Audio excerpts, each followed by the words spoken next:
Hey everyone, welcome to Bike Revs. I'm Mark. Well, it's winter and I've got to say, so far it has been a wet, mucky and miserable winter. The bike, I haven't had much chance to do any filming on it, but I'll tell you now, I've been riding it every day and it has been utterly filthy. So I've given it a really good wash today. I went through the whole process of hosing it down first of all, and then just cleaning it off very carefully with soft cloths and clean sponges and so on. Then the bucket of hot water with a paint-friendly wax, which I did it with, and then washed it all off with a hose pipe. And now I'm going to dry it off with this thing, which is one of these kind of magic chamois leather sponge things, which is one of the few things that I bought off Temu, which is brilliant. And I leave it in a plastic bag so it's always wet, and I make sure it's clean, there's no grit on it, and then I get all that and I take all the extra moisture off the tank. It leaves it streak free, marvellous finish.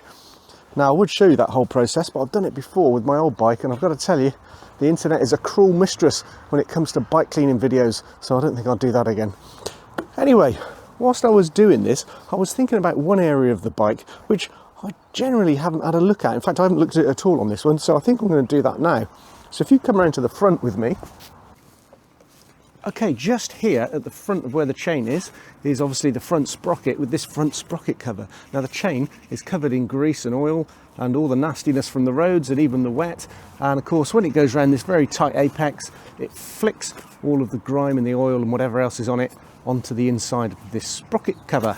So what I need to do is take that off and have a good look at it. Now I don't think this is going to be as bad as my last bike, because I tend to use this sort of wet chain lube stuff now. It's really sticky, I can feel it on there, my fingers are sticking to it, so it doesn't fly off quite as easily as when you use something like gear oil. So hopefully the inside of that's going to be clean, but I'm fascinated to know. So let's get that off. First of all, I'm going to undo this and get the gear shifter and the quick shifter off, and then it looks like it's 3 bolts and we're in. So let's grab some tools. Now you might remember from a few months ago, I won this beautiful Lexivon socket set. It's a bike socket set. It cost me £1 for a ticket, and I think this thing's worth 50 or 60 quid. It's lovely. So I'm going to get this. I'm going to get an H6 hex bit, and I will just get that on there and see if we can get this gear shifter off. And of course the beauty, oh that was easy, the beauty of doing that and using this thing is that when it comes to putting it back on, I'll be able to torque it up properly. So that's fantastic, that'll come off nice and easily. Great, and that means I can move that out of the way now so I can get to that cover. Great, I can also just check and inspect all of that, probably give it a good clean as well. Right, next up we need a socket. Now out of the depths of my garage, I've just discovered this old 40-piece combination socket set where the ratchet on it is long gone, but I kept it tucked away somewhere, and I thought, I wonder if this fits these, and as luck would have it, they do. So now I've got a full socket set that I can use on there as well, on the end of this little torque wrench. So that's great news. All I've got to do is find the right one for these. Almost. Okay, after a lot of trial and error, I've found the correct socket. Well, it's close enough. So I'm going to just crack those off, and then I think what I better do, so that I don't upset the internet again, is to grab myself a set of gloves. Because I reckon what's on the other side of here is going to be quite horrendous. Well, I mean, who doesn't like a bit of latex in their life, eh? So let's see if we can get these off now and see what's under this socket. See what's under this sprocket cover.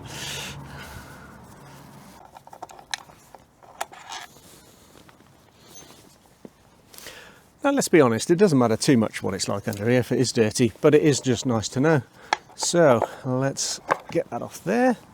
Well, first things first, the large nut that's holding all that on is actually really rusty, so I need to do something about that. The sprocket itself looks to be in pretty good condition, and there is a lot of dirt all inside here.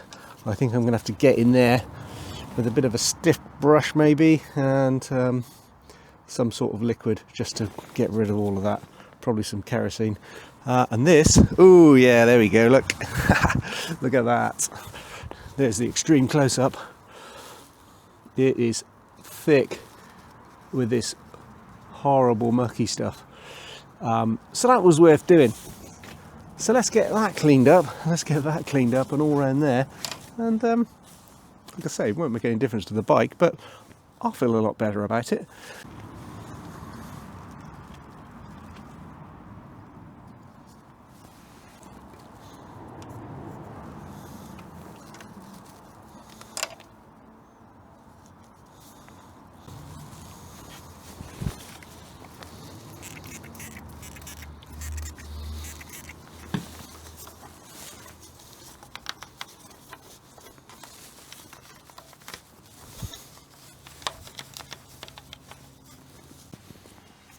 Okay, so a couple of things to note here then. First of all, that nut was disappointingly rusty.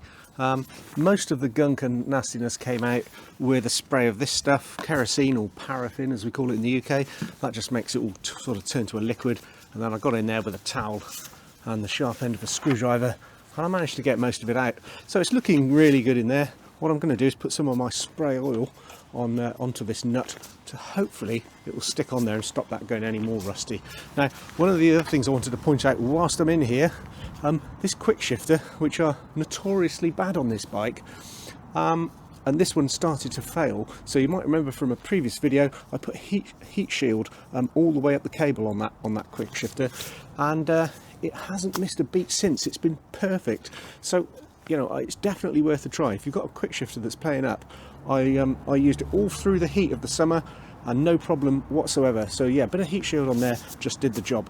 So that's good. Now the other thing I noted was you've got this painted surface there, and then you've got the inside of the gear shifter, and they just rub against each other. So there's no washer between them. You just kind of bolt them back up. And that doesn't seem quite right to me. I just feel like there should be something between the two of them. Okay, everything's cleaned up. I've been on the internet to find out what the torque settings for these are. So these bolts here are 7 Newton meters. Let's get my old specs on. So we'll change that to 7.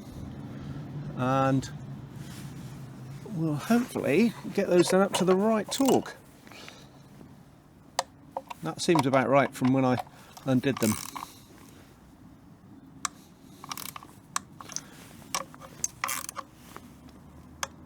Good, so that's that. And this one is 22 Newton meters. Now what I didn't manage to find was some sort of washer or something to go between them. And it didn't come with one, so all I did was put a little bit of grease in there, and I need to do that one up to 22 Newton meters. So we'll get that on there and get this bad boy cranked up, and then we're good. Right, lovely, all done. So there we go. If you've got 20 minutes to spare and it's a bit of a wet day and you can't go out and ride your bike, why not whip your sprocket cover off and have a look under there? I guarantee it's going to be horrible, but it's very therapeutic because once you've cleaned it all off, it looks fabulous. So there we go. Job done. Don't forget also, while you're in there, make sure your chains are oiled, and I'll see you next time.